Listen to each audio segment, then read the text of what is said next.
Qu'est-ce qui peut pousser un bébé à venir avant l'heure? On en parle aujourd'hui dans votre émission préférée, Les Femmes d'ici. On parle des prématurés, on parle des maladies liées à la grossesse. À tout à l'heure.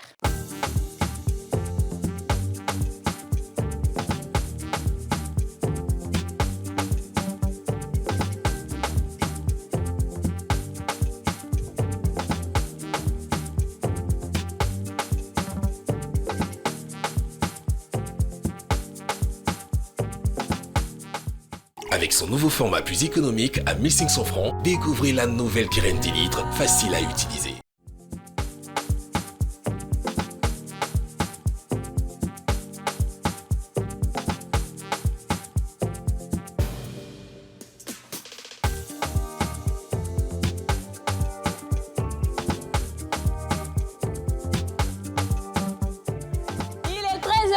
L'heure où le monde s'arrête de tourner, où la Terre s'arrête de tourner pour regarder une seule chaîne, la nouvelle chaîne ivoirienne. 4 femmes, Yasmine Reda, Dija Soro, Aurélie Eliam et Kadi Touré.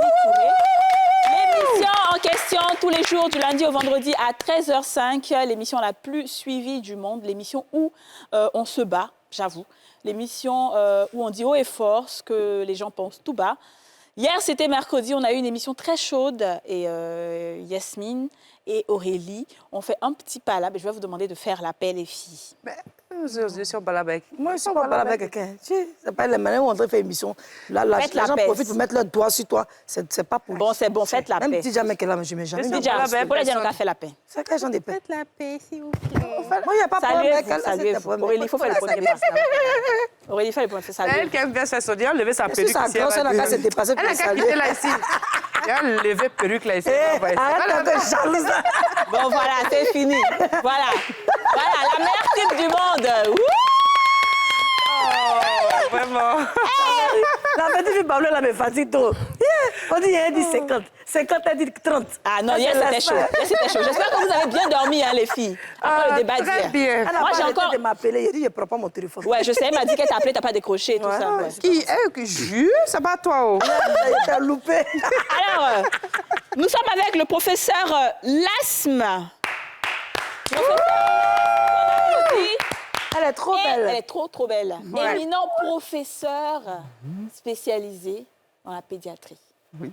Comment ça va, professeur? Ça va bien, merci. Vraiment, professeur, tout le monde te connaît, tout le monde parle de toi. Ah, vraiment. Ton travail est remarquable, inspirant. Et aujourd'hui, on a la chance de t'avoir pour nous parler des prématurés, de tout ce qui concerne les prématurés, du début à la fin, pour qu'au sortir de cette émission-là, on sache en fait comment déjà éviter d'avoir un enfant prématuré. Et si on n'a pas pu éviter, comment on soigne, comment ça se passe en fait, la prise en charge, d'accord? Mais juste avant ça, les filles, on va suivre un élément, parce que j'ai fait un entretien avec Manuela Yé, il y a quelques temps, où elle s'est confiée à moi, on a parlé d'enfants aussi. Elle a eu son fils qui est décédé d'une mort subite, après juste quelques mois de naissance. On regarde cet élément et on revient pour le thème du jour. Sa vie a basculé ce jour-là. C'était le 12 septembre 2020. Manuela Yéré perd son fils de 3 mois. Elle a accepté de nous parler de cette expérience difficile. Bonjour Manuela. Bonjour Kadi. Comment tu vas? Ça va bien, merci. Comment s'appelait ton fils? Harry, il s'appelait Harry. C'était quel genre d'enfant? Très souriant, très simple, qui ne pleure pas, qu'on n'entend pas en fait à la maison. Comme s'il savait qu'il était venu pour partir. Qu'est-ce qui s'est passé le soir de sa disparition? Alors, rien. Il dormait normalement et on a retrouvé son corps le lendemain matin sans vie, presque sans vie. En fait, il avait une respiration saccadée qu'on ne comprenait pas. Donc on a appelé les urgences pour qu'ils viennent voir ce qu'il se passe. Ils sont arrivés très très rapidement et ils ont pris en charge l'enfant. Ils ont commencé à faire des massages cardiaques. Puis 30 minutes après, ils sont venus nous trouver dans une pièce à côté, donc on était à la maison. Ils sont venus nous demander si on savait ce qui se passait. J'ai dit non, je ne sais pas. Mon fils dormait, donc je m'attends à ce que vous me le redonnez. Et ils m'ont dit c'est très très grave madame ce qui se passe. Et 5 minutes plus tard, je vois le médecin qui vient et la tête toute défaite avec une mine qui n'ose même pas nous regarder en fait. Et il commence sa phrase par malgré. Et je lui dis malgré quoi? Vous allez me dire quoi en fait? Et il me dit malgré tout ce qu'on a fait, on n'a pas réussi à réanimer votre enfant. Et quelle est la première image ou la première pensée qui te traverse l'esprit? Je refuse, je ne comprends pas. Je dis non, mon enfant n'avait rien. Comment ça? Pourquoi? Je pense que mon mari percute tout de suite, donc il s'effondre. Moi, je demande à le voir. Ce qu'ils acceptent. Donc mon mari et moi, on prend une tenue pour l'habiller parce qu'ils avaient déshabillé l'enfant. Et le premier choc, c'est qu'ils nous disent on vous laisse avec le corps. On ne parle plus d'enfant, on parle de corps. Donc on arrive et moi, je le vois en fait. Il est couché, il est tout beau. Je lui dis mais qu'est-ce que tu fais quoi là? Réveille-toi. Enfin, qu'est-ce qu'il y a en fait? Et tu vois bien que quand tu prends l'enfant, sa main, il n'y a pas de vie en fait. Il n'y a pas de vie. Donc on l'habille et puis il nous demande de les suivre tous à l'hôpital pour faire le constat, puis l'autopsie. Et comment est-ce que c'était après pour toi, pour ton couple? C'était très compliqué. Je me souviens que quand je suis rentrée à la maison, je me suis dit mais qu'est-ce qui va se passer? Parce que mon mari adore les enfants. Ouais. Autant moi je peux me contenter de mon mari, autant lui, je ne lui suffis pas. Il adore les enfants et je me disais, mon couple va capoter, c'est pas possible.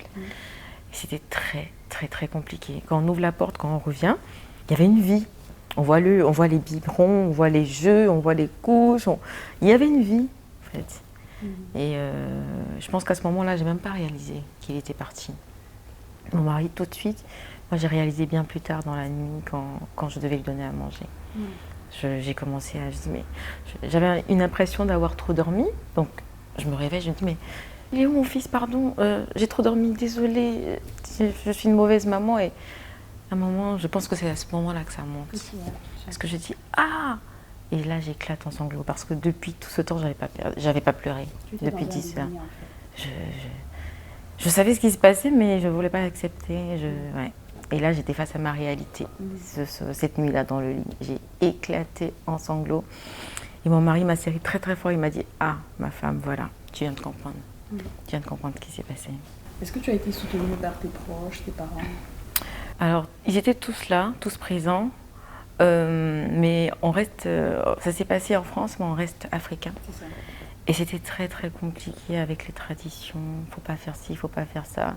On est en deuil, mais on est entre notre deuil, notre tristesse et la gestion des parents qui ne veulent pas qu'on enterre notre enfant, qui ne veulent pas que je le voie, qui ne veulent... C'était très compliqué. Comment tu as pu tourner la page? Alors je pense que, contrairement, je pense que j'ai eu de la chance avec mon mari, on est très très amis. Donc c'était ensemble la communication. On a tout de suite compris qu'on était tous les deux en deuil. Donc on faisait attention l'un à l'autre malgré la peine de chacun. Beaucoup de prières aussi. Et puis prendre conscience qu'on a vécu quelque chose de dur en fait. On a vécu un choc. Faut pas être dans le déni, il ne faut pas faire comme si on n'avait rien vécu. Prendre conscience qu'on a vécu quelque chose et essayer de guérir.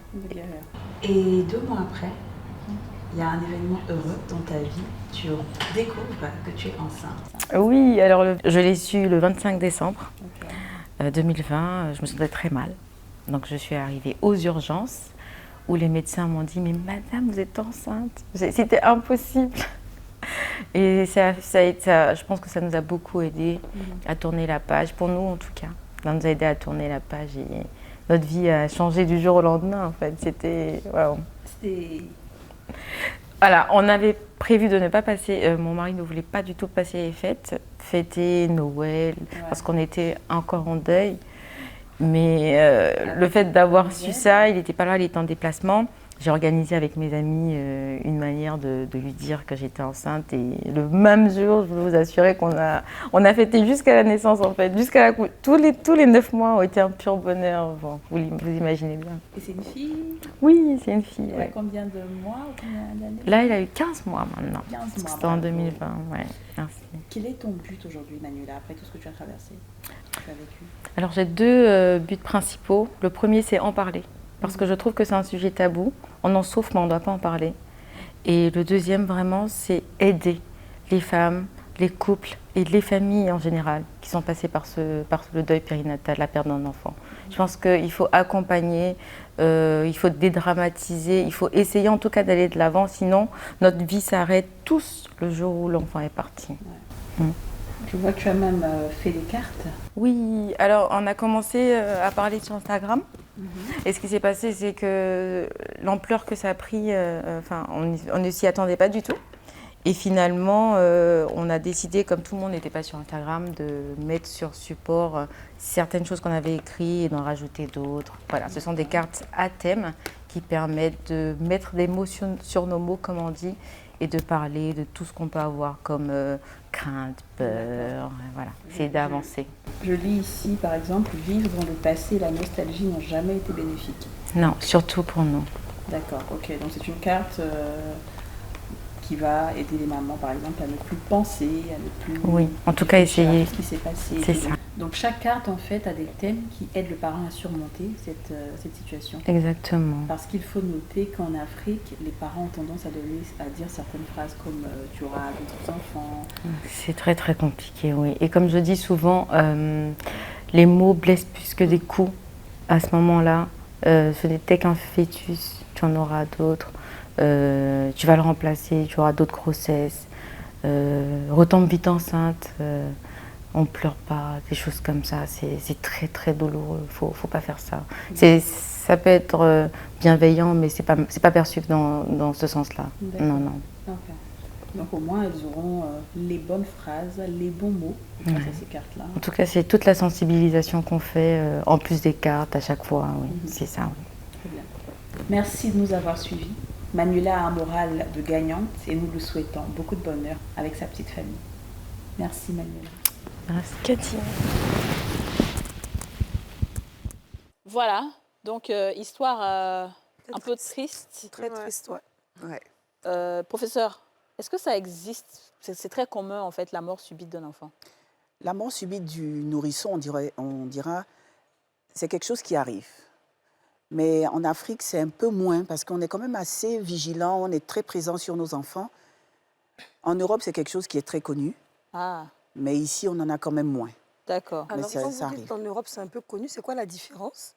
Pourquoi c'est plus... Parce qu'en Europe, aujourd'hui, pour la prévention de la mort subite, par exemple, on demande aux parents d'avoir les enfants dans leur chambre jusqu'à 6 mois. Ah. Parce qu'à l'époque, l'enfant était dans sa chambre, il avait peut-être son babyphone. On ne va pas voir un bébé qui pleure, alors que nous, ici, on ne supporte pas de voir un bébé pleurer. Ouais. Donc le bébé pleure parce qu'il a un problème, il est en train peut-être d'étouffer, il a vomi, il a régurgité. Personne ne va et puis on le retrouve mort.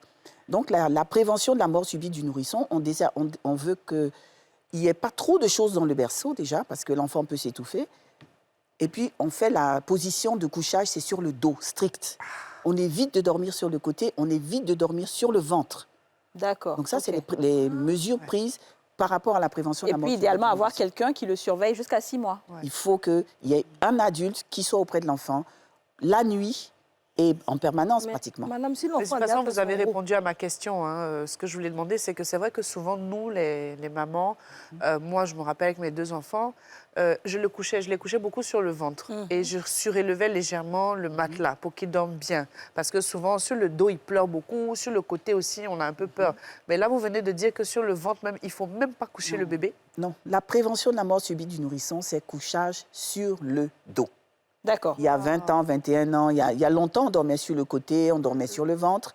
Mais depuis, les études ont montré qu'il faut dormir sur le dos strict. Très bien. Madame, est-ce que ce n'est pas aussi parce que l'enfant n'a pas fait son rot? Parce que quand l'enfant finit de boire son biberon, on le met sur l'épaule, on tape un peu, puis quand il rote, on le couche. Donc quand l'enfant n'a pas fait son rot, il n'y a pas vraiment de cause. C'est ce qui fait qu'il vomit. Mais c'est pour ça qu'on dit mort subite. Ouais, parce qu'il n'y a pas de cause. On ne sait pas exactement qu'est-ce qui a pu causer ça. La prévention, c'est vraiment le couchage sur le dos, sur le dos. D'accord. J'ai appris que les enfants garçons sont plus sujets à avoir des morts subites que les filles. Les études n'ont pas montré, mais ce qui est sûr, ça existe. Ouais, très bien. D'accord. Donc, on revient à notre thème principal, qui sont les bébés prématurés, les bébés nés avant l'heure. Professeur, l'asthme, c'est ta spécialité. Donc, on va bien te secouer aujourd'hui avec tout ça, d'accord? Dis-nous, Un bébé prématuré, là, c'est à partir de combien de mois? Et puis, à combien de sortes de bébés prématurés? Le bébé prématuré, c'est un bébé qui naît avant 8 mois et demi. Ok. Nous, on dit 37 semaines. Ok. Donc, on est prématuré entre 28, 27 et 36 semaines plus 6 jours. Il y a 3 sortes de prématurité. Il y a la prématurité extrême, c'est-à-dire moins de 28 semaines, c'est moins de 6 mois. On a la prématurité entre 28 et 32 semaines, c'est la grande prématurité, donc c'est entre 6 et 7 mois. Et à partir de 33 semaines jusqu'à 36 semaines plus 6 jours, on a la prématurité modérée. Tout en sachant que plus on est grand prématuré, c'est-à-dire plus on est loin du terme, plus il y a de risques. Qu'est-ce qui fait alors qu'un bébé naît prématuré? Quelles sont les causes? D'abord, ce que je voulais dire, dans l'entendement des gens, dès qu'un enfant est petit, on le considère prématuré, ce qui n'est pas vrai. La prématurité, c'est la durée de la grossesse. Donc, comme j'ai dit, avant 8 mois et demi, on est prématuré, quel que soit le poids. D'accord. J'ai fait sortir mes petites poupées juste pour vous montrer que vous avez 2 enfants qui sont de petits poids, parce que généralement, ils sont de petits poids, moins de 1 kg, 2,5 kg. 2 enfants de petits poids, il y en a qui est très mou, il y en a un qui est très mou, qui est hypotonique, comme on dit. Nous, on reconnaît le prématuré en l'examinant, en regardant son corps, en examinant ses capacités neurologiques. Donc, celui-là, on l'apparente à un préma, alors que celui-là, vous voyez comment il est tonique, il est dur, il est bien il est en forme petit, et c'est tout. vrai, mais on le considérera comme un bébé à terme. Il ne sera pas prématuré, bien qu'il soit petit. Ah, Mais d'accord. ce que je ne comprends pas ce que vous dites. Parce que vous dites, c'est que ce bébé-là, il peut être prématuré même si il est gros. C'est ça? Non, il est petit, Oui. mais il est à terme. Comme Il est on à dit, c'est terme. petit, mais c'est longtemps. Il est petit, Il est formé, Il est petit, mais c'est longtemps. il est réactif. C'est ça. C'est pas un prématuré, plus- même s'il est petit. Ouais, mais il est plus Même petit, s'il a 1 ouais. kilo, 2 kilos, Alors que l'autre, il est grand. voilà. Il sera petit, mais rien que par son examen, Il est ploco-ploco, quoi. il est ploco-ploco. Ouais. Il n'a Ouais, pas de il n'est pas succion. tonique. Ses réflexes sont... il n'a pas de réflexes. Ouais. Et il aura toutes les complications, alors que celui-là, on dit c'est un hypotrophe, un retard de croissance intra-utérin. Ça n'a rien à voir avec le Il est prématuré. court seulement.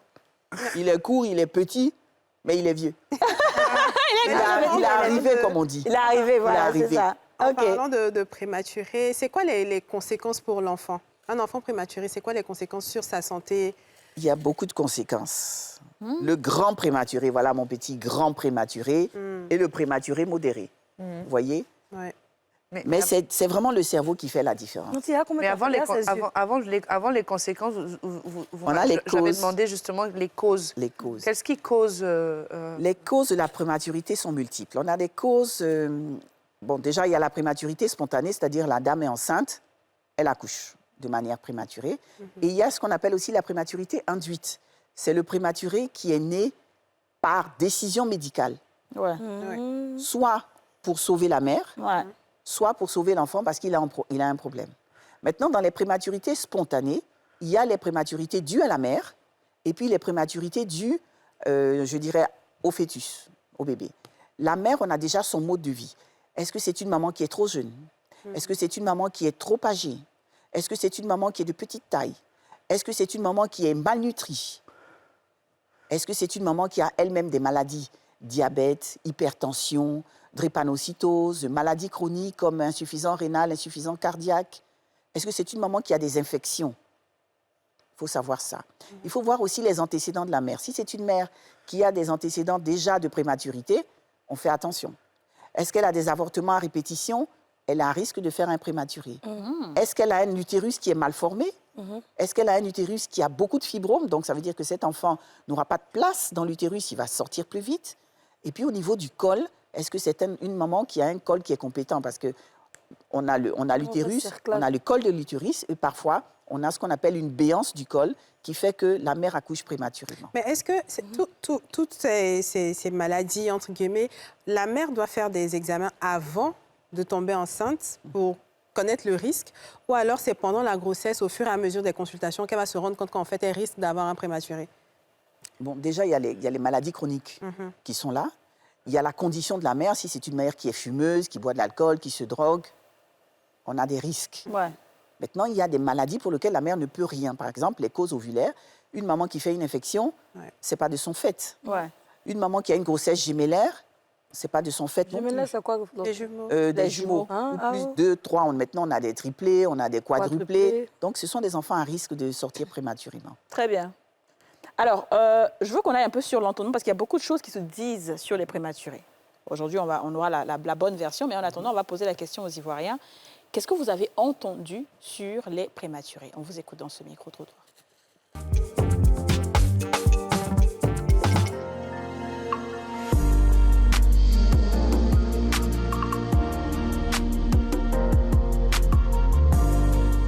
Sous couveuse, et c'est des enfants, quand ils grandissent, bon, quand ils sortent de l'hôpital, il faut toujours les soigner, il faut toujours les traiter. C'est des enfants qui sont aussi beaucoup fragiles, très fragiles. Donc, à l'âge normal, ils n'ont pas les mêmes, comment on appelle ça, les mêmes physiques que ceux qui sont nés pour 9 mois ou 10 mois. J'ai eu une petite soeur qui est née comme ça par le passé, la fille de ma tante. Ma tante dit que bon, ils n'avaient pas les moyens. Ceux à l'hôpital, on les met dans les couveuses. Mais à la maison, elle a mis l'enfant au chaud. L'enfant était tout en couvri. L'enfant était tout en... En tout cas, elle a bien traité l'enfant. L'enfant était au chaud. Aujourd'hui, la petite a 15 ans, 16 ans. Elle a eu le BPC même l'année passée. Donc, en tout cas, les enfants prématurés, moi, j'ai une bonne image d'eux. Les enfants prématurés, on a l'habitude d'entendre dire qu'ils sont très fragiles, ils sont pas bien protégés, tout et tout. Mais après, quand ils naissent, en tout cas, ils deviennent les plus gros. Ils deviennent les plus gros, ils deviennent intelligents et autres. J'ai appris que les enfants prématurés, c'est des enfants qui tombent régulièrement malades. Voilà, ils sont tout le temps malades. Ils sont beaucoup fragiles. Voilà. Souvent, il y a des anémies. Ils sont vulnérables, en fait. Voilà, ils tombent beaucoup malades. C'est ce que j'ai appris un peu des enfants prématurés. Bon, ok, on a beaucoup de choses, on a beaucoup entendu. C'est une bonne connaissance quand même. Un peu. Je veux dire, à peu près. En tout cas, on sent le message d'espoir derrière, comme quoi un enfant prématuré, c'est pas un enfant qui finit mal, quoi. Je veux dire. Voilà. Exactement. Entre guillemets. Mais en attendant de vous dire la vérité, justement, sur ce que vous avez entendu, on va marquer une pause publicitaire. À tout de suite.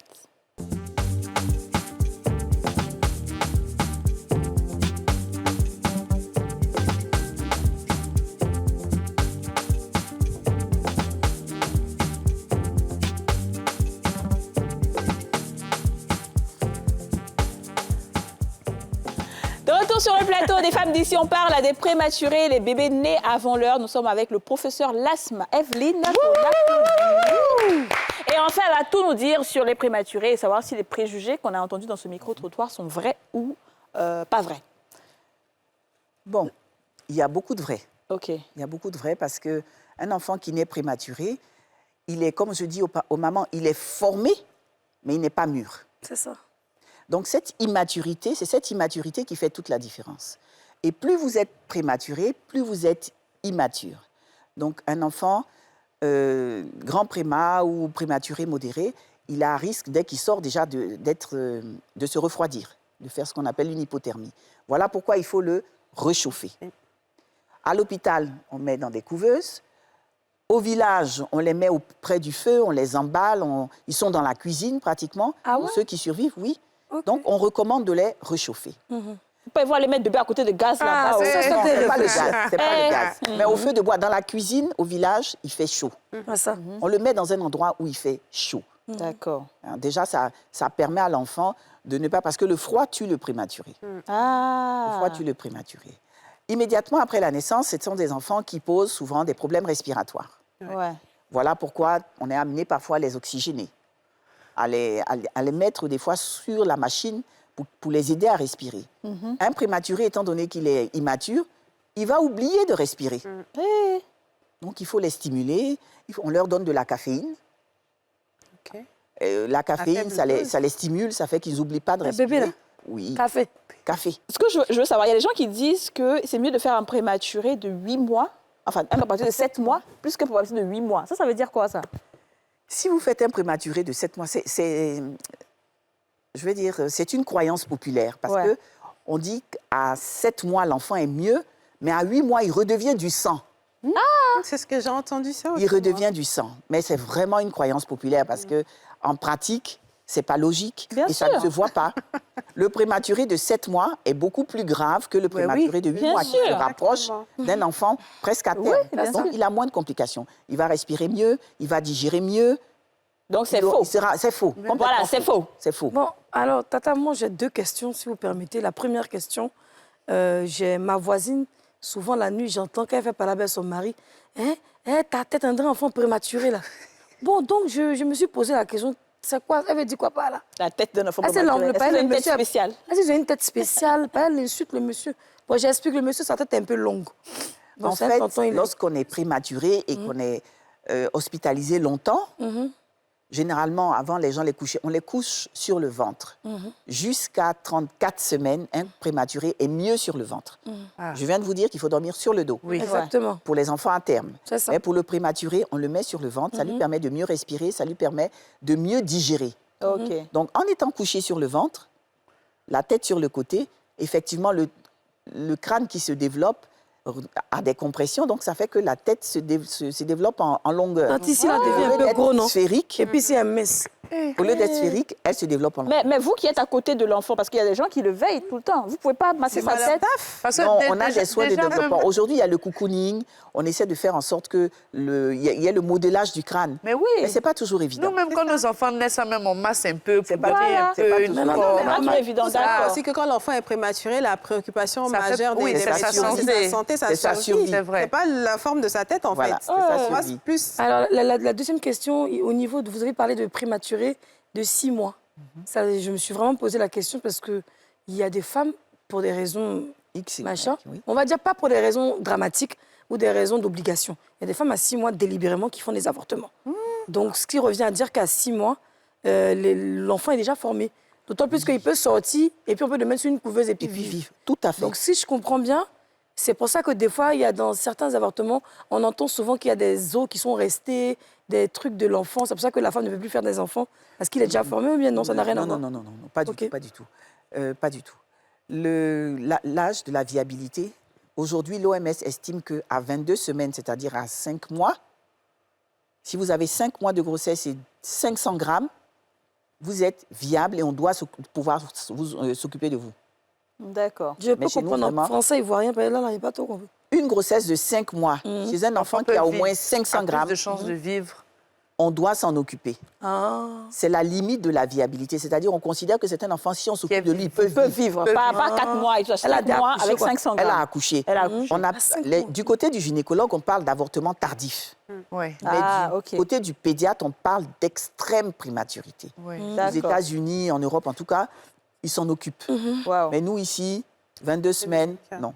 On commence à 27 semaines, 27, 28 semaines. Donc, si jamais une femme arrive à l'hôpital qu'elle a 22 semaines et qu'il y a une complication, qu'est-ce qu'on fait? On ne va pas extraire... Elle expulse. Et après, on ne s'en occupe plus. Non, généralement, ce sont des enfants qui naissent, qui vont vivre peut-être quelques heures. D'accord. Une heure ou... Donc, ça veut dire que pour ces enfants-là, il n'y a pas de prise en charge? Non, il n'y a pas de prise en charge. Alors, docteur, moi, on parlait d'amis tout à l'heure. Moi, j'ai une amie, justement, quand tu parlais de voisine, moi, j'ai une amie, par contre, qui a contracté une grossesse. Et à 7 mois, l'enfant est mort dans le ventre. Je dis, là, pour vous, vous dites que même il y a des enfants qui naissent à 6 mois, 5 mois, ils peuvent faire 1 heure ou 2. Mais quelles sont les chances aujourd'hui de survie d'un enfant qui naît à l'âge de 6 mois de grossesse? Je dirais à l'âge, mais bon... nos chiffres au CHU du Yopougon à l'époque, on avait quand même 75% de décès pour les enfants de moins de 28 semaines. C'est-à-dire moins de 6 mois, on avait 75% de décès. Après, le taux de mortalité passait à 30, entre 32 et 36 semaines. À partir de 28-32, on a un taux de mortalité de 30. Et pour ceux qui sont prématurés, modérés, on avait seulement 20% de décès. Très bien, d'accord. Alors, oui. Alors, je ne comprends pas bien, il y a des femmes qui font le cerclage. Parce que l'enfant ne reste pas. Donc, elles font ce qu'on appelle le cerclage pour pouvoir permettre à l'enfant de faire 9 mois dans le ventre. À défaut des femmes qui ne font pas le cerclage, qui ne savent pas, à partir de 6 mois ou 7 mois, ça tombe, mais ça ne fait pas de prématuré. Ça tombe, tout simplement. Parce qu'en fait, c'est un avortement tardif. C'est-à-dire si elle a de la chance naturel. qu'elle arrive jusqu'à 27, 28 semaines, c'est un grand prématuré qui sera pris en charge. Ah, d'accord. Et on en a qui vivent. On a quand même aujourd'hui, la technologie, la médecine est quand même assez avancée. On a beaucoup d'enfants de 27 et 28 semaines qui sont vivants. Et un enfant qui naît prématuré, est-ce qu'en grandissant, il aura les mêmes, je veux dire, la même manière d'être physiquement, intelligemment parlant? Quelle est la différence entre une personne qui naît à 9 mois et un prématuré à l'âge de 30 ans, par exemple? Bon. Si c'est un prématuré qui n'a pas de séquelles, on ne peut jamais dire que celui-là aura des séquelles ou pas. Oui. Mais on présume qu'un grand prématuré a plus de chances d'avoir des séquelles neurologiques qu'un prématuré proche du terme. Le grand prématuré a un risque de saigner dans la tête. Donc s'il fait une hémorragie, on sait que s'il survit, il aura un handicap. D'accord. Ceux qui survivent, oui, moteur. Ah ouais, Ceux qui survivent, il y en a qui ont des séquelles, c'est-à-dire qui sont hyperactifs. Ouais. Il y en a qui ont des troubles de l'attention, qui n'arrivent pas à se concentrer, donc qui ont des difficultés à l'école. On en a qui ont ce qu'on appelle des dyspraxies. Ils ne peuvent pas mettre leurs chaussures, ils ne peuvent pas mettre leurs boutons. Il y en a qui n'arrivent pas à attraper un bic et puis faire des mouvements précis. Ils font des grands mouvements, c'est-à-dire ils n'arrivent pas à maîtriser leur corps. Il y en a qui sont aveugles ou qui ont une baisse de la vue très importante. Il y en a qui sont sourds. Mais quand ils sont pris en charge tôt, même quand ils sont pris en charge tôt, on a un risque de séquelles quand même pour les grands prématurés qui est élevé. Les grands prématurés de 6 mois, comme vous dites. 6 mois, 7 mois, il y a des risques. Et 8 mois 8 mois, on a moins de séquelles. Mais on ne dit jamais, parce qu'on a des prématurés modérés qui ont quand même des séquelles. Donc c'est vraiment une loterie qui fait que il faut éviter de faire le prématuré. Mais alors comment on évite de faire des prématurés? Quelles sont les attitudes qu'on doit avoir pendant la grossesse? La prévention de la prématurité, c'est d'abord le suivi de la grossesse. Généralement, nos mamans ici, dans nos CHU, elles ne suivent pas les grossesses. Elles ne vont pas à l'hôpital. Il y a la culture chez nous qui dit, tant que ce n'est pas bien sorti, il faut cacher. Mais si vous cachez une grossesse, que vous avez déjà des facteurs de risque, bon, j'avoue. Ça ne va pas.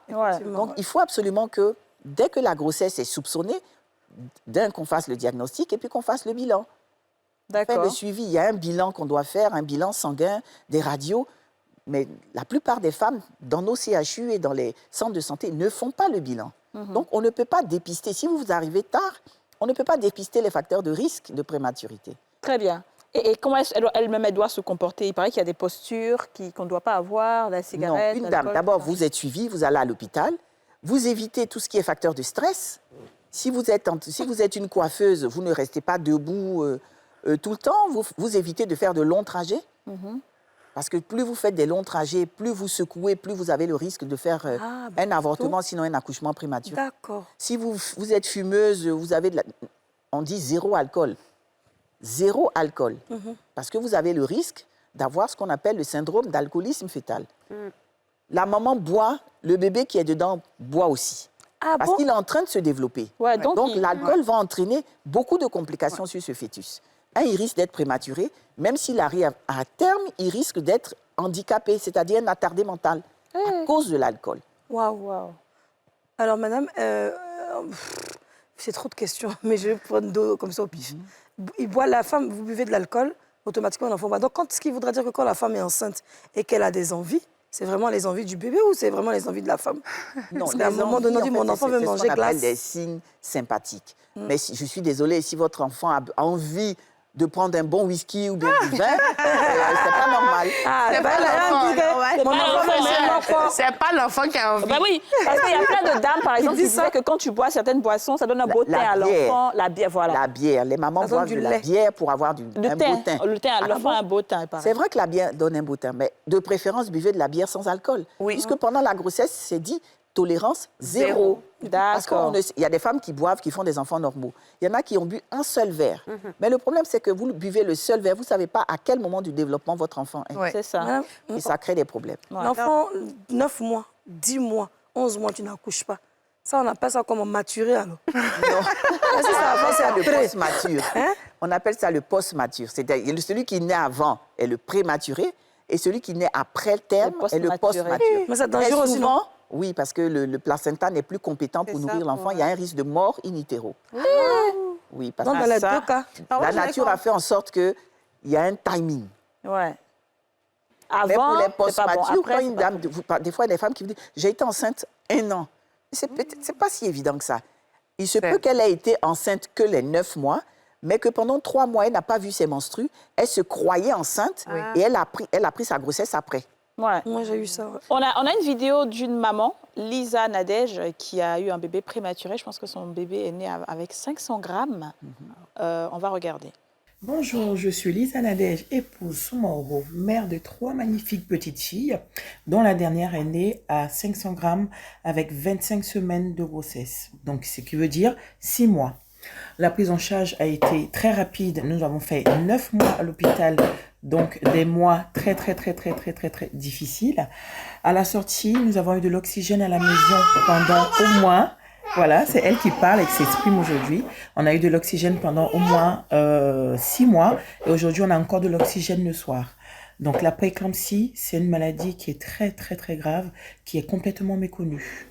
Nous devons tout faire pour pouvoir sensibiliser toutes les femmes sur cette maladie. Aujourd'hui, nous sommes heureux de rester avec notre fille Diva Eden, qui est en parfaite santé, qui n'a aucune séquelle, Dieu merci. Voilà, donc... Bravo. Elle est en France, par exemple, Voilà. et c'est pas ici, comme tu as dit, parce qu'ici, on peut pas... Sortir avec l'oxygène. On peut pas sortir avec l'oxygène et tout ça. Elle a fait 9 mois à l'hôpital, 6 mois avec oxygène à la maison. Ici, on peut pas sortir avec l'oxygène. Pourquoi? Parce que les structures ne sont pas adaptées. Là-bas, c'est ce qu'on appelle un HAD, hospitalisation à domicile. Lorsque l'enfant est sorti de l'hôpital, il y avait déjà toute une structure qui installe l'oxygène à la maison. C'est vraiment un suivi qui est totalement différent. Mais il faut combien de temps pour s'occuper d'un prématuré? Parce que 9 mois à l'hôpital, ensuite 6 mois à la maison, toujours sous assistance respiratoire, ça veut dire que l'enfant ne s'est pas complètement développé? Ça veut dire que cet enfant avait des séquelles respiratoires. Ouais. Il avait ce qu'on appelle une bronchodysplasie. Il avait des poumons qui étaient séquelaires, un peu cicatrisés. Donc, il était nécessaire qu'il ait de l'oxygène à la maison. Mais nous, ici, on ne sort pas les enfants sous oxygène. Généralement, on sort nos enfants à partir de 35 semaines. C'est-à-dire, l'enfant n'a pas encore eu 8 mois quand on le sort. Et on continue de faire le suivi chaque semaine jusqu'à ce qu'il arrive à terme. D'accord. Très bien. La prééclampsie, c'est quoi? Parce que c'est ce qui était... La prééclampsie, c'est une maman qui a eu une hypertension et qui a failli tomber dans un coma convulsé. Waouh. Donc, prééclampsie, voilà pourquoi il faut dépister le diabète, il faut dépister l'hypertension, parce que l'hypertension, à la limite, tue la maman et tue le bébé. Il faut prendre sa tension pendant la grossesse. Mais est-ce que tu n'es pas hypertendu avant de tomber enceinte? On a des hypertensions graves. Dans la grossesse, La grossesse peut entraîner une hypertension. La grossesse peut entraîner un diabète. Effectivement. Il faut être suivi. Est-ce que le paludisme aussi est un grand facteur de risque? Oui, puisque ça fait partie des infections. Le paludisme, les infections urinaires, les infections vaginales, les infections du col, les infections des dents. Toute infection... Oui, les parodontopathies, comme on dit. Toute infection peut passer dans le sang, passer par le placenta et puis créer... Alors, mais est-ce que ça peut pas rendre les mamans parano, elles vont aller toutes les semaines à l'hôpital? Aujourd'hui, on part tous les mois. 1 fois par mois. Il y a quelques années, le suivi, c'était au moins 4 consultations. Je vais aller toutes les semaines. Depuis 2 ans, je crois, ou 3 ans, l'OMS a demandé qu'une femme enceinte aille tous les mois à l'hôpital pour le suivi. Alors, madame, en dehors d'abord, je vais parler de la frontalienne. Fontanelle. Fontanelle, là, quand l'enfant est prématuré, là, pour lui, là, ça se ferme plus vite. Ou bien moins vite, ça met du temps. Ça va mettre du temps, puisque la fontanelle se ferme pour certains vers 9 mois, pour d'autres vers 12 mois, pour certains un peu plus tard. Mais la fontanelle, c'est une fenêtre qui a été conçue par le Créateur pour que le cerveau grandisse. Donc, on ne ferme pas avec feuilles, tout ça là. Non, quel que soit tout ce qu'on met, ça ne se ferme pas. C'est psychologique. Il faut soigner la fontanelle. Dès que l'enfant vomit, on parle de fontanelle. Il ne grandit pas, on parle de fontanelle. Il est enrhumé, on parle de fontanelle. Mais en fait, la fontanelle, c'est une fenêtre. C'est du cartilage. L'os, le crâne est osseux. La fontanelle est cartilagineuse. Il y a 2 fontanelles. Il y en a une qui se ferme très tôt et l'autre se ferme beaucoup plus tard. Si la fontanelle se ferme trop tôt, étant donné que l'enfant grandit, Ouais. son cerveau se trouve comprimé. Dieu. Et si le cerveau est comprimé, Il ne sera pas intelligent. l'enfant sera attardé. Maintenant, quand on est à l'école, bon, il y a deux questions. Pourquoi les femmes ici en Afrique, on aime porter des vêtements lourds au bébé? Moi, ça, des fois, je ne comprends pas. L'enfant doit avoir Même chaud. C'est-à-dire que je suis allée chez des amis ou des anges que j'ai visités et je me suis opposée à ça. Je dis, mais attends. Non, on peut le réchauffer. L'enfant a chaud, mais pourtant l'enfant n'est pas prématuré, il est normal. Est-ce que c'est normal? Non, ça aussi, c'est une culture. C'est pas normal. C'est pas normal. On met drap. D'accord, On dit, très mais il va bien. attraper froid, il va avoir... Alors, Aurélie a fait une visite à Yopougon. Oui, ce matin. Au centre néonat de Yopougon-Atié pour voir les bébés prématurés. On regarde Aurélie faire ses dons.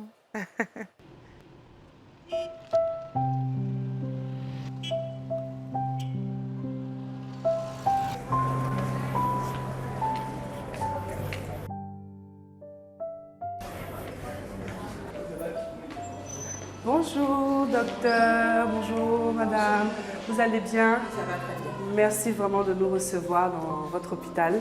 C'est nous qui vous remercions pour cet honneur que vous nous faites. C'est un plaisir. De voir notre service. C'est un plaisir, vraiment c'est un plaisir. Alors, est-ce que les mamans sont là? Elles sont prêtes? Oui, elles sont prêtes. Et bébé? Les bébés également.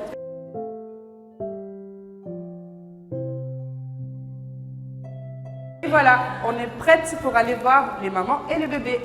Allons-y. Bonjour les mamans, bonjour les bébés. Oh, qu'est-ce qu'ils sont petits. Oh, mon Dieu. 6 mois.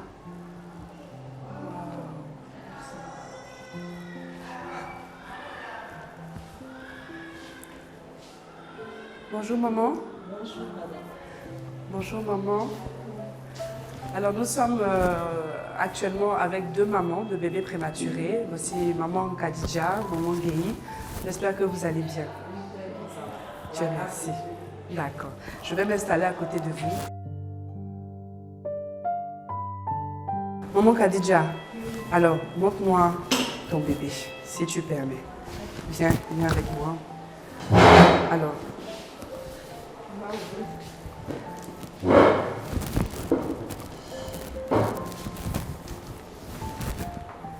Maman Khadija, tu as accouché à combien de mois? 7 mois. À 7 mois. Elle est à 7 mois. Mais est-ce que tu imaginais que tu allais accoucher à ce stade-là de grossesse? Je n'imaginais pas. Je pensais même pas à ça. Qu'est-ce qui s'est passé et puis tu as accouché à cette Je période? ne me sentais pas bien. Le verset. Tu étais malade avant? Non. Tu n'avais rien? Rien du tout. D'accord. Et quand tu as su que tu allais accoucher, qu'est-ce que tu as ressenti? Moi, j'avais peur parce qu'on m'a dit que non, que c'est l'opération. Donc on m'a dit ça. Tu as accouché normalement ou bien par césarienne? Césarienne. Par césarienne. Par césarienne. Et quand tu as accouché, est-ce qu'on t'a donné ton bébé ou bien comment ça s'est passé à l'accouchement? Maman donne mon bébé, après ils sont venus ici. Ils sont venus Moi, là. ils viennent me voir dans la maison. Tu vas à la maison. Et comment ça se passe quand tu n'es pas à côté de ton bébé? Est-ce que tu as peur? Souvent, il y a peur, mais quand ils viennent, ils sont comme bien 5 minutes. Souvent, il n'y a pas peur. Est-ce que tu vois qu'il a pris du poids, il a grossi, tout va bien? Mais il a vraiment pris du poids, il a tout pesé. Avant même, c'était même pas comme ça. Il n'était pas comme ça. D'accord. C'est un petit garçon. Il s'appelle comment? Ah, que Dieu bénisse ce bébé. Est-ce que tu as la possibilité, quand tu viens le voir, de le mettre sur ta peau? Est-ce que les médecins te proposent de le mettre, faire le corps à corps pour que le bébé puisse être en contact avec toi? Et comment tu te sens quand tu attrapes ton bébé? Je me sens à l'aise, il sourit, que les sourit. Ça me fait de la papille. C'est ton premier enfant? C'est mon premier enfant. D'accord. En tout cas, ça va aller. C'est un beau bébé. Et j'ai bon espoir, ça va aller. Je sais que les médecins s'occuperont bien de lui. Merci. Et je pense que tu vois, hein, aujourd'hui, on est aussi avec maman Guéhi, qui est juste à côté. Hein? On voit que c'est un gros bébé qui est dans sa main. Maman Guéhi, bonjour, comment tu vas? Faut pas te lever, faut pas te déranger. Je vais m'asseoir à côté de toi. Ah. Bonjour bébé. Ah, regarde comme il est en forme. Il a combien de mois maintenant? Il a presque 3 mois. Ah, il est né à combien de... 7 mois. À 7 mois. 7 mois comme la dame. Mais qu'est-ce qui s'est passé? Au fait, il est né prématuré. Moi, j'attendais mes 9 mois pour accoucher normalement. Et puis à 7 mois tard dans la nuit que j'ai vu que les os se sont remplis. Et c'est là que je suis allée à l'hôpital. Le docteur l'a examiné. Après l'examination, il a dit qu'il allait me faire accoucher. Donc c'est comme ça que j'ai mis l'enfant au monde. Il est né, il avait combien de... Quel était son poids? Son poids était 1 kilo. 1 kilo? 1 kilo. Wow. Il était tout petit. J'imagine. Il avait peur même de le coucher. Ah mais justement, quand tu as accouché, comment ça s'est passé? Est-ce que tu as pu attraper ton enfant au moins avant qu'il te le prenne? Oui, parce que Dieu m'a fait grâce. Le docteur m'a dit que j'ai devais accoucher par césarienne. Oui. Et après, j'ai accouché par voie basse. Je dis merci au docteur Faye qui m'a vraiment soutenue. Ouais. Parce que quand je venais ici, j'étais attristée de voir l'enfant prématuré. C'est elle-même qui me remontait le moral, l'enfant va aller bien. Voilà, donc ça me donnait le courage. Ouais. Une satisfaction vraiment énorme. On me disait de faire le kangourou. Oui. Je faisais ça beaucoup parce que c'est ce qui a aidé mon enfant même. La chaleur de la mer. Je faisais ça beaucoup. Chaque matin, je finis de faire mon bain, je finis de le nettoyer, je fais mon kangourou. Jusqu'à matin, je peux faire de 8h jusqu'à 15h, 16h. Moi, je vais vous faire aussi une confidence. C'est que moi-même, j'étais prématurée. Donc, pour ceux qui ne savent pas, je suis née à 8 mois. Ma maman, c'est vrai que c'est un peu plus, c'est 1 mois de plus que vos bébés, mais je suis née à 8 mois. Et comme on voit, je suis en forme, je mange bien et je n'ai pas de problème par la grâce de Dieu. Donc, ne vous inquiétez pas pour toutes les mamans qui accouchent des bébés prématurés. Aujourd'hui, la technologie fait qu'on a la possibilité vraiment de bien s'occuper de bébés. On voit, voici le résultat, on a plein de bébés aussi, ils sont bien nourris, tout va bien. Et en tout cas, n'ayez aucune crainte. Je pense que, comme on dit, on est heureuse de voir que, regardez, hein, regardez-le. Il veut parler lui-même. Quand on lui dit qu'il est prématuré, les gens disent c'est faux. Les gens disent c'est faux, vraiment. Les gens disent c'est faux, qu'il n'est pas prématuré. On vous dit merci encore, maman. Mais on n'est pas venu les mains vides parce qu'on sait que vous passez une période quand même assez difficile, surtout pour maman Khadija, hein, qui est encore dans cette période sensible. Donc on a des petits cadeaux de notre sponsor qui a bien voulu en tout cas vous offrir des petits présents. Je suis tellement contente. Je voulais dire merci à tous les sages-femmes, tous les docteurs, surtout docteur Faye. Je lui dis encore merci, merci, merci beaucoup. Et puis merci à la chaîne NCI. Merci à l'animatrice aussi. Merci. Merci à vous.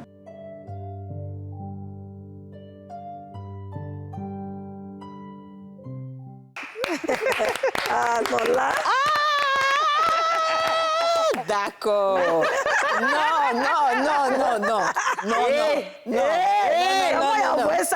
Ça va envoyer ça. Non. D'accord. Non. Attention, hein. Je ne peux pas laisser. Je savais. Non, mais c'est une information que j'ai eue. En fait, Aurélie. Aurélie, félicitations en tout cas pour le don. C'est très, très bien. Merci beaucoup d'avoir fait ça. Et merci pour l'aveu que tu as fait tout à l'heure. Oui, j'étais prématurée. Je suis née, par contre, j'étais, vous avez dit, prématurée 8 mois. Modéré. Le modéré. Voilà, 8 mois. Mais bon, les deux, elles ont discuté, moi, d'ici, à la pub. J'ai dit à ces relais qu'elle n'est pas prématurée. Parce que de la mettre dans la tante a décrit ici, un petit, ouais, gros. Et puis elle s'est nattée, là. Tu sais, tante, Aurélie, j'ai dit la vérité. Je la taquine, je l'aime beaucoup, elle sait. Elle est très intelligente. Et quand j'ai parlé de Fontanelle, vous avez dit que le prématuré, sa tête doit grossir, puis son cerveau grossit. Parce que ma chérie, elle est intelligente.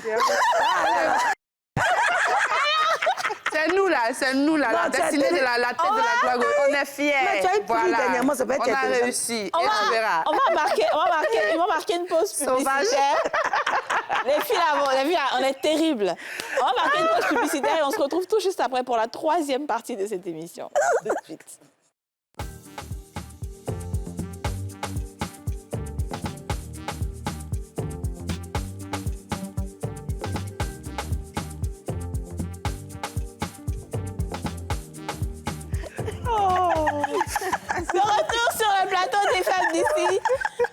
suis fatiguée. C'est plus ce qu'il y a fait des filles, là. Yasmine, arrête. J'aime trop Aurélie. Non, mais en tout cas, professeur, moi, ce que je sais aussi, c'est que les enfants prématurés, mais je pense peut-être que c'est la prématurité modérée, sont beaucoup plus intelligents, sont beaucoup plus vifs, en fait. Moi, j'estime que le prématuré qui est sorti vivant est déjà un vainqueur. Ouais. Parce que la sélection naturelle est telle que celui qui est sorti vivant et qui a toute sa tête, qui n'a aucun problème, ni d'intelligence, ni de sensoriel, ni moteur, on parlait de ça, on disait qu'ils ont forcément des séquelles, mais non, pas tout le temps. Pas forcément. Justement, c'est ça, je demandais quelles sont les statistiques que vous pouvez donner sur des prématurés. Ou bien quand tu parlais de séquelles, ça peut être interne, genre la personne a toujours faim, la personne... Madame, oui, il se fatigue de la prématurée. Moi, après, il n'a jamais fait médecine. Mais ma copine qu'elle a là, toujours elle dort. Voilà, c'est faux. Elle a la tête. C'est la prématurée, ils ont beaucoup de sommeil. J'aime bien dormir. J'aime bien dormir. Non, le sommeil, pour un prématuré, dormir beaucoup, c'est bon parce que le cerveau continue de se développer, même après la naissance. Ah, je comprends. À son âge, là? Oui, c'est à quoi ça, elle aime l'idée. Non, là, elle est mature. Viens vous frapper. Là, elle est mature. On l'aime, on l'adore, en fait. Le prémon, on le surveille jusqu'à 2 ans. On veille à ce que ses acquisitions, c'est-à-dire qu'il puisse parler correctement, qu'il puisse jouer, sauter, faire des phrases, parce que des fois, on a des retards. Et les prématurés qui ont pas mal de retard sont malheureusement des prématurés qui viennent de familles défavorisées. Donc, quand la maman est défavorisée, la maman n'est pas très instruite, c'est difficile. Toutes les études ont montré que ce sont ces enfants-là qui ont le plus de problèmes. Non, mais sérieusement, vraie question. Est-ce que toi, ta maman t'a parlé de l'expérience? Qu'est-ce qui a fait que... Est-ce qu'elle t'a suivi tôt? Qu'est-ce qui a fait que... Non, elle m'a juste dit, quand j'étais ado, que je suis née prématurée, que j'avais 8 mois, mais que tout se passait bien et que le médecin avait constaté qu'elle pouvait même sortir avec moi. Mais tu es née ici? Je suis née ici à Abidjan, oui. À l'époque, il y avait un hôpital qu'on appelait Gossi, qui était à côté de la Pisam. Oui. Et c'est là que je suis... qui est fermé d'ailleurs maintenant, mais qui est un très bon hôpital. Et moi, je crois 3 ou 4 jours après, je suis sortie aussi. Donc, il y avait effectivement les consultations à faire un peu plus fréquemment qu'un enfant normal. Je tiens à te rassurer que moi, je suis prospère. Moi, je suis née après 9 mois, 10 mois là-bas. Donc, pour nous, ça a condensé. C'est normal. C'est un cerveau-là qui est là. Donc, tu peux se dire aussi. Donc, elle est comme ça aussi. Donc, plus sérieusement, le suivi est important. Le suivi est important. Il ne faut pas que les femmes jouent avec ça. Il faut qu'elles suivent le bébé. Jusqu'à quel âge? Généralement, on le suit jusqu'à 7 ans, c'est-à-dire jusqu'à l'âge du CE1, oui. Parce que pour certains, c'est à partir de 7 ans qu'on se rend compte qu'ils ont des difficultés de raisonnement, qu'ils ont des difficultés pour lire, pour écrire, pour des difficultés pour calculer. Donc, dès qu'un raisonnement devient complexe, cet enfant a des difficultés. Donc, il faut absolument que le suivi soit fait parce qu'à chaque fois qu'on voit un petit problème, on met une équipe de kinés, on met les orthophonistes, c'est-à-dire on met tout le monde pour aider cet enfant parce que le cerveau de l'enfant est plastique. Et on peut lui faire tout. S'il y a un problème, il contourne. D'accord. Tout à l'heure, dans l'élément d'Aurélie, on a remarqué que...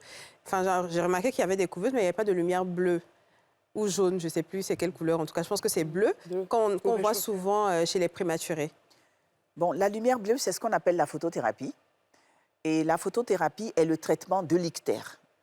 Les prématurés, tous les enfants font un ictère, mais ils n'ont pas besoin forcément de traitement. Mais c'est le palu, là, non? Non, le palu entraîne un ictère. Parce qu'il y a une destruction des globules rouges. Et chez le prématuré, il y a cette destruction des globules rouges. Le foie. Et qui est plus importante et plus à risque que le nouveau-né à terme. Voilà pourquoi vous aurez plus... Voilà, ils seront jaunes. Et il faut la lumière bleue. Pourquoi? Parce que si l'ictère est très important et qu'il n'est pas traité, il y a un risque de séquelles neurologiques. D'accord, ok. Comment on calcule l'âge d'un prématuré, alors? Bon, l'âge d'un prématuré après la naissance, après la naissance, on parle de ce qu'on appelle l'âge gestationnel corrigé. Et je dis toujours, par exemple, aux mamans, un enfant qui est né à 28 semaines, c'est-à-dire qu'il est né 12 semaines avant, ça fait 3 mois. 3 mois avant. Quand il aura 10 mois, ne vous attendez pas qu'il ait les acquisitions, c'est-à-dire qu'il marche, qu'il court comme un bébé de 10 mois qui est né à 9 mois. C'est ce qu'elle m'a dit. Lui, on prend en compte les enfants qui sont nés au moment où lui aussi devait naître. D'accord, très bien. Donc, on lui enlève toujours 3 mois, 2 mois, 1 mois, Ok, d'accord. jusqu'à l'âge de 2 ans. D'accord. Alors, docteur, rapidement, professeur, quand j'étais là-bas, j'ai demandé, mais comment on nourrit un prématuré? Parce que déjà, nous, quand nos enfants, enfin, les enfants normaux accouchent, pardon, je reprends ma phrase.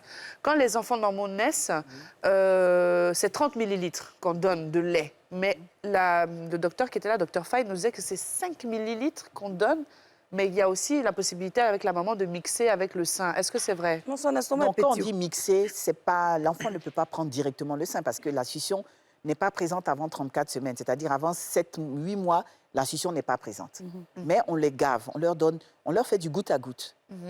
On leur donne une goutte. Pour ceux qui ont des seringues électriques, on les gave doucement. On peut commencer par 1 millilitre toutes les 4 heures. Très bien. Et ça, c'est les médecins qui le font? Oui, c'est le médecin. Très bien. qui le fait. Alors, on a un autre prématuré qui est Traoré Emmanuel, qui est un Ivoirien, mais aussi champion aux Jeux paralympiques. Professeur Lasme, je pense que c'est toi qui le suis aussi, non? Je le suis depuis qu'il est né et il est champion de natation. D'accord. C'est un grand prématuré qui, voilà, avec toutes ses médailles,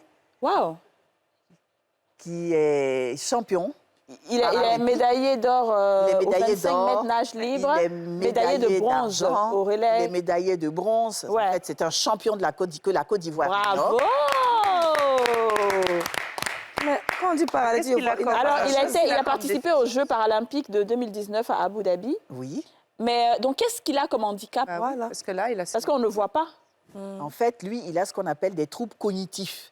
Il a des difficultés d'apprentissage. Ah, d'accord, ok. Donc, c'est un grand garçon maintenant qui parle, bon, un peu ralenti quand il parle, mais il parle très bien. Ok. Hein, on comprend ce qu'il dit, il n'a pas de problème.